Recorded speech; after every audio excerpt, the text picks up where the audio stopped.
Hi everybody, welcome to SuckleBusters Outdoor Kitchen. Today we're going to go through brisket preparation 101. This process will take you from selection all the way to a trimmed and seasoned brisket ready to go on your grill. First up on our brisket prep 101 is, let's talk about what we're going to go through today. We're going to teach you how to trim a brisket, okay? We're going to talk about why you would want to trim a brisket. We're going to provide you a shopping list of products that you're going to need in order to finish the process from beginning to end.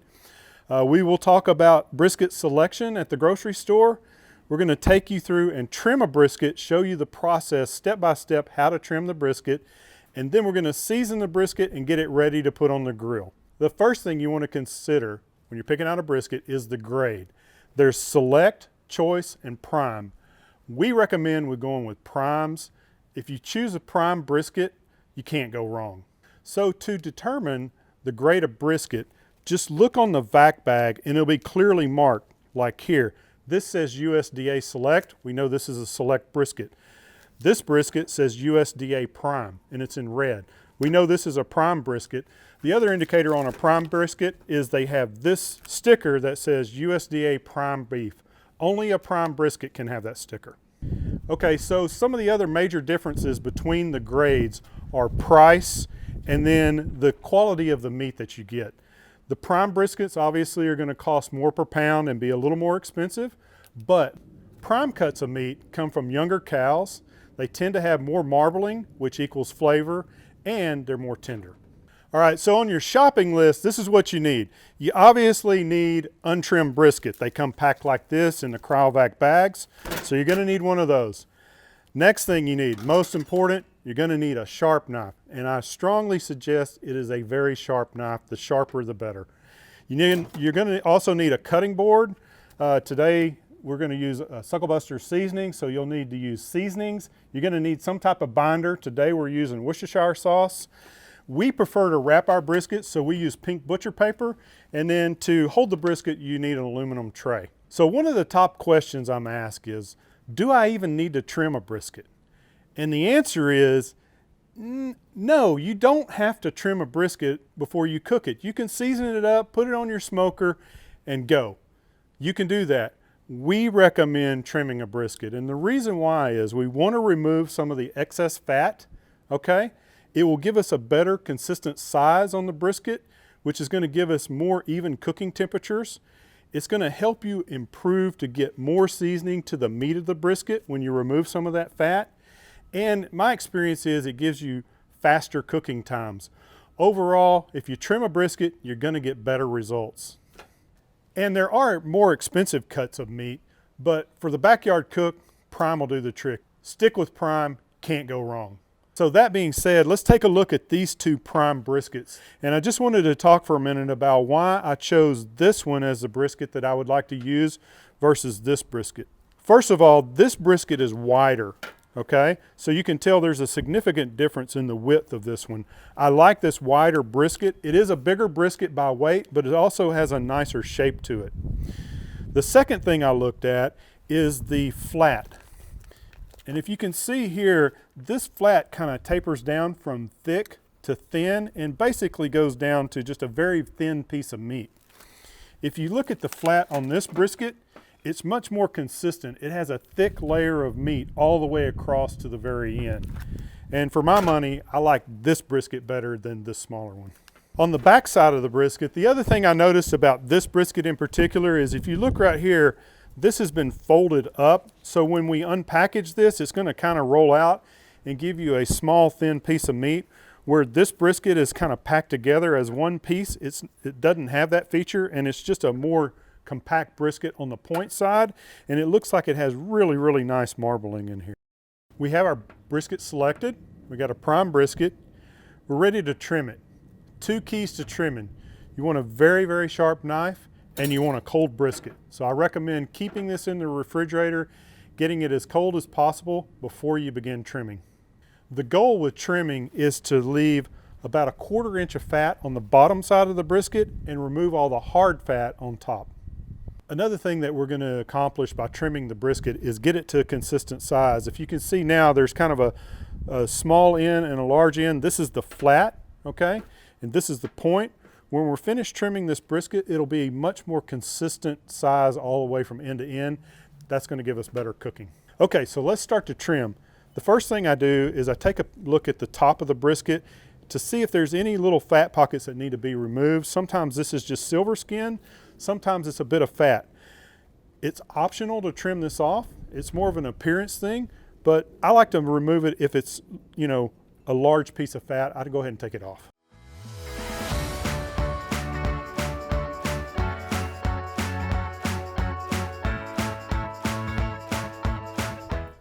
So this is nice and trimmed. We're going to take the brisket and we're going to flip it over and trim the backside down to about a 1/4 inch thickness.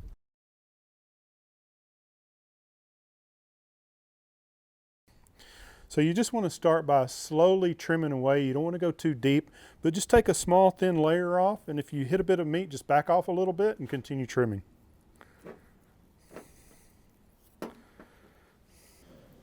Any stray pieces of fat like that, we can just take those off as well. And if you want to square it up, you can just square it off as well. Remove any brown spots that you don't care for.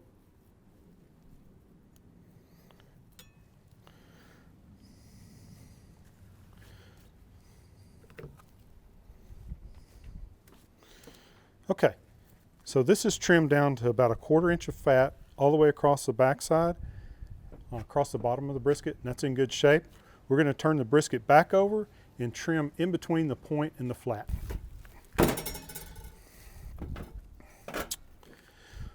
So to trim between the point and the flat, there's two major muscles here. There's the flat part of the brisket, and then there's the point or the fat cap. In between these two muscles is a large layer of fat. You don't have to remove all the fat in there, but if you can remove some of the fat, you'll be able to get more seasoning to the meat, and you can also improve your cooking time. I'm going to start here. There's always a really hard piece of fat right here. We want to remove as much of that as possible and basically get all the way down into the muscle and get under the flat and then trim under there. So I would start off by cutting a large chunk of this hard fat out. And you can see this is 100% fat. I just want to continue down by layers, taking a little bit off at a time until I get down into the muscle. When we get to this step, we've removed a couple of layers of fat between the flat and the point. You can see that these muscles are laying on top of each other and that this fat piece runs all the way from this side all the way over down to this side. So what you want to do at this point is cut down between the two muscles and remove that layer of fat.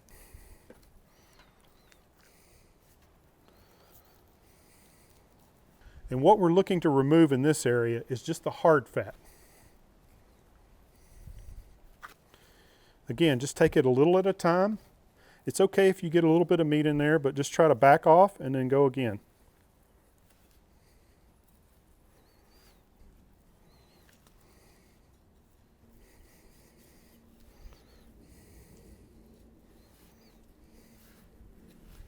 So on this brisket, it's a really nice cut, by the way. The prime really shows through. You can see the nice marbling that we have inside here. So I'm not going to trim all the fat out of here, but I'm going to get the major hard pieces, and then we have this great marbling that's left.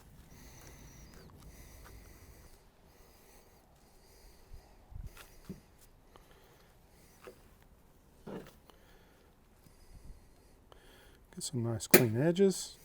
The last thing I do when I'm finished trimming out the brisket is I notch the end. This is going to give me a reference point after the brisket is cooked as to which way to slice. When you slice and serve, you want to slice across the grain. So on the flat, the grain is running this way. So we're going to put a little notch here. That'll give me that reference point to begin slicing here all the way up the brisket. As we trim the brisket out, you can see that it gave us a much more consistent thickness from this end to this end. That's going to give us a better cook. Now that the brisket is fully trimmed, we're going to transfer it to our pan and season.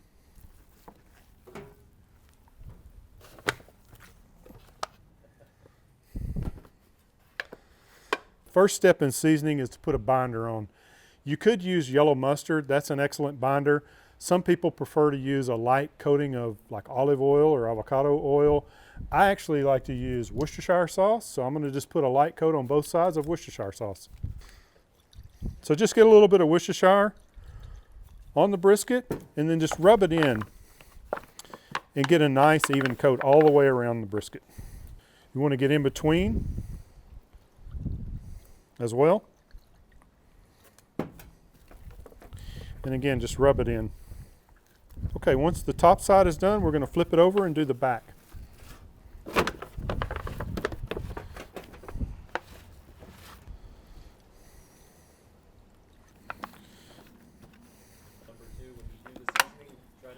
We're going to put on a base layer of salt, pepper, garlic, which we call SPG. Start at one end and go all the way down, completely coating the brisket. The next layer is our real flavor layer, and for this we're going to use our 1836 beef rub. It has a nice cracked black pepper flavor, and that's going to really give us a nice taste on the brisket. I'm going to put a little bit heavier layer of this on. Make sure it's fully coated. And for our third layer, we're going to use a light dusting of our Sugar Daddy barbecue rub. This is going to give it a nice sweet flavor. So we'll just make sure that's in. Just make sure that's fully coated, then we'll flip the brisket over and do the other side.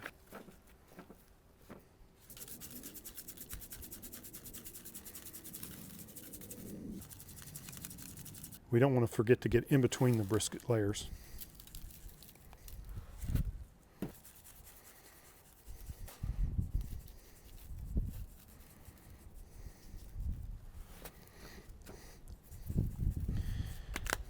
This brisket is fully seasoned and ready to put on the pit, so fire up that grill and let's get going. If you have any questions, take a peek at our other video on how to cook a brisket, or just reach out to us on social media. And most important of all, take a couple of pics and post them out. We'd love to see your results.